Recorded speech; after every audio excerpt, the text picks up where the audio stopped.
2014 से पहले हमारे देश में करप्शन, स्कैम, महंगाई जैसे मुद्दे टीवी न्यूज़ चैनल पे दिखना एक आम बात होती थी।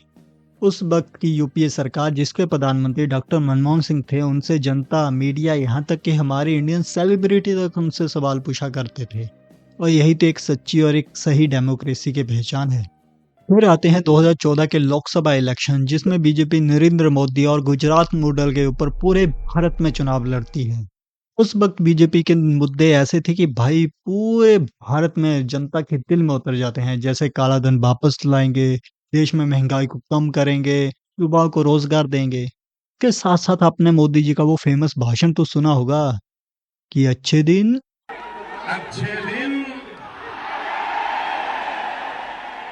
फिर होना क्या था, कांग्रेस को सत्ता से हाथ धोना पड़ता है, वो सिर्फ 44 सीटों तक ही सिमट के रह जाती है और बीजेपी लोकसभा चुनावों में 543 सीटों में से 282 सीटें लेके अकेले अपने दम पे सरकार बना लेती है और नरेंद्र मोदी इस देश के प्रधानमंत्री बन जाते हैं।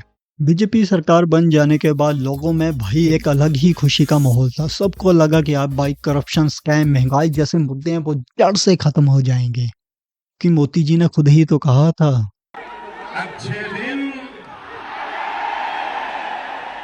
स्टार्टिंग में नरेंद्र मोदी सरकार ऐसे ऐसे प्रोजेक्ट जनता के सामने लाई कि भाई जनता को भी लगा भाई अब तो कुछ होने वाला है, जैसे जनधन योजना, स्वच्छ भारत अभियान, मेक इन इंडिया। और मीडिया भी हमारी भाई नरेंद्र मोदी को ऐसे दिखाने लगी कि भाई कोई महामानव, कोई दिव्य पुरुष धरती पे आ गया हो हमारी आपकी सहायता के लिए। दोस्तों, आपको मोदी जी का वो 2016 का भाषण तो याद होगा, जब उन्होंने रात को 8 बजे आके हमको सूचना दी थी कि भाई रात को 12 बजे के बाद 500 और 1000 के नोट आज से लीगल टेंडर नहीं रहेंगे। तो हमको इसकी वजह क्या बताई गई थी? हमको बताया गया इससे ब्लैक मनी, इससे नकली करेंसी, इससे आतंकवाद की फंडिंग, ये सब कुछ क्या हो जाएगा, ये बंद हो जाएगा। तो हमको भी लगा यार देश हित में हम थोड़ी बहुत परेशानी तो उठा ही सकते हैं, तो हम भी लग गए बैंकों की लंबी लंबी लाइनों में कि मोदी जी ने जो भी किया होगा यार सोच समझ के ही तो किया होगा। तो हमारे दिल ने भी कहा यार सह लेंगे थोड़ा सा। दूसरी और विपक्षी पार्टियों का हाल तो ऐसा था कि भाई उनको कोई पूछता तक नहीं था। एक और कांग्रेस सरकार के नेता राहुल गांधी, उनके ऊपर तो भाजपा ने पप्पू नाम का टैग ऐसा लगा दिया था कि भाई कांग्रेस को लोगों ने सीरियसली लेना ही बंद कर दिया था। ये वही कांग्रेस पार्टी थी जो भारत में लंबे टाइम तक सत्ता में रही और 2014 के लोकसभा चुनावों के बाद वो सिर्फ एक मजाक बन के रह गई थी। इसी दौरान 2015 और 2019 के बीच भारत में कई बड़े आतंकी हमले भी हुए। आपको वो मोदी जी का वो भाषण तो याद होगा, जब 2019 के लोकसभा चुनावों में उन्होंने पुलवामा शहीदों के नाम पे वोट तक मांगे थे। पुलवामा में जो वीर शहीद हुए, उन वीर शहीदों के नाम आपका वोट समर्पित हो सकता है क्या? हमारी जनता ने भी सोचा कि भाई ऐसा प्रधानमंत्री कहाँ मिलेगा जो पाकिस्तान से बिना डरे हुए उसके ऊपर सर्जिकल स्ट्राइक, एयर स्ट्राइक तक कर देता है। तो हमारी जनता ने भी भाई 2019 के लोकसभा चुनावों में दिल खोल के बीजेपी को 303 सीटों से चुनाव जिताया।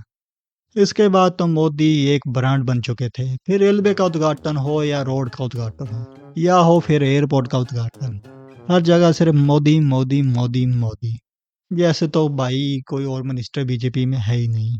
विदेशी यात्राओं में जब मोदी जी दूसरे देशों में जाते थे तो वहां पे जो भारतीय मूल के लोग होते थे वो उनसे ऐसे मिलते थे कि जैसे कोई भाई सेलिब्रिटी आ गया हो। और वो विदेशी मूल के लोग यहाँ तक कहते थे कि भाई मोदी जी के आने के बाद भारत विश्व गुरु बन गया है। तो उनसे कोई पूछे तो आप यहाँ क्या कर रहे हो, आप भारत क्यों नहीं आ जाते? तो मैं 100% कहता हूँ कि भाई उनके पास कोई जवाब नहीं होता इस बात का। इसी बीच मोदी सरकार के ऊपर ये भी आरोप लगे कि वो ईडी और सीबीआई का मिसयूज करके विपक्षी पार्टियों को धीरे धीरे खत्म करती जा रही हैं। और आपको वो चुनावी चंदे का मामला तो याद ही होगा, जिसको सुप्रीम कोर्ट ने असंवैधानिक घोषित कर दिया था। और इसके साथ साथ जो 3 कृषि कानून बिल मोदी सरकार लाई थी उसको भी किसानी आंदोलन के कारण पीछे हटना पड़ा।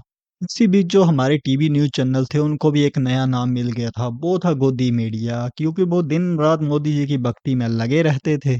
और आप उनके न्यूज़ चैनल खोल के देख लो तो आपको हिंदू मुस्लिम जैसी डिबेटों से तो उनका चैनल भरा पड़ा है।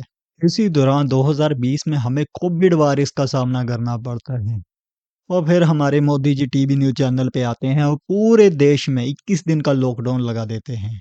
आपने वो तस्वीरें या वो वीडियो तो देखी होंगी कि किस तरह से गरीब मजदूर शहरों को छोड़ के अपने गांव की तरफ पैदल ही यात्रा कर रहे थे। और हमारी सरकार क्या कह रही है? थाली बजाओ, दिए जलाओ, मोमबत्तियां जलाओ। और कोई मजबूत विपक्ष न होने के कारण मोदी सरकार के ऊपर कोई दबाव भी नहीं था। वो जो चाहे कानून संसद में पास करा लेती थी।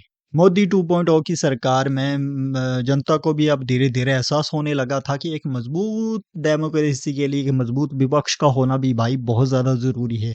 इसी बीच 2022 में राहुल गांधी भारत जोड़ो यात्रा शुरू करते हैं, जिसे हमारी टीवी न्यूज़ चैनल ने तो इतना ज़्यादा कवर नहीं किया था, पर सोशल मीडिया में इस यात्रा की काफ़ी ज़्यादा तारीफ़ की गई। इसी बीच जो बीजेपी ने राहुल गांधी के ऊपर पप्पू नाम का टैग लगाया था, उसको भी राहुल गांधी काफ़ी हद तक कम ख़त्म करने में सफल हुए और जनता उनको अब धीरे-धीरे एक सीरियस नेता के रूप में देखने लगी थी। फिर आते हैं 2024 के लोकसभा इलेक्शन। इसमें बीजेपी हिंदू-मुस्लिम की राजनीति तक खेल रही थी और साथ ही साथ बीजेपी के कई नेता यहाँ तक कह रहे थे कि इस बार 400 पार। अगर हमारी 400 सीटें आ जाती हैं तो हम भारत का संविधान तक बदल देंगे। हाँ, बाद में बीजेपी के कई नेता आगे आके कहते हैं कि भाई ऐसी कोई बात नहीं थी, पर तब तक रायता फैल चुका था। विपक्षी पार्टियों ने इस मुद्दे को ऐसा उठाया कि जनता को भी एहसास होने लग पड़ा कि भाई एक हाथ में पूरी पावर देना भी खतरे से खाली नहीं है। इसी बीच विपक्षी पार्टियां भी एक होके इंडिया गठबंधन बनाती हैं कि बीजेपी की आंधी को रोका जा सके। जो बीजेपी पार्टी पिछली लोकसभा इलेक्शन में 303 सीटें लाके एक पूरे बहुमत से सरकार बनाती है, वो अब सिर्फ 240 सीटों तक ही सिमट के रह गई थी। बीजेपी तीसरी बार भी दूसरी पार्टियों से गठबंधन करके अपनी सरकार बना लेती है। पर अब भारत की जनता ने बीजेपी के आगे एक मजबूत विपक्ष खड़ा करके रख दिया था। 2024 के बाद अब हम मोदी जी का डाउनफॉल देख रहे हैं। हाँ, अब हर कोई मोदी जी के ऊपर मीम्स वगैरह बना रहा है। पर ये बात अलग है कि भारत सरकार उनके ऊपर आईटी एक्ट की धाराएं लगा के उन वीडियो और उन चैनलों को डिलीट तक करा दे रही है सोशल मीडिया से। आज हमारा रुपया $1 के मुकाबले 93-94 रुपए के बीच चल रहा है और देश में महंगाई, बेरोजगारी से वैसे ही बहुत बुरा हाल है। और टीवी न्यूज़ चैनलों पे ऐसे मुद्दे दिख जाएं, वो तो भाई बहुत बड़ी बात है आज के वक्त में। और हमारे प्रधानमंत्री जी, वो तो बस रैलियों में ही बिजी पाए जाते हैं आज के वक्त में।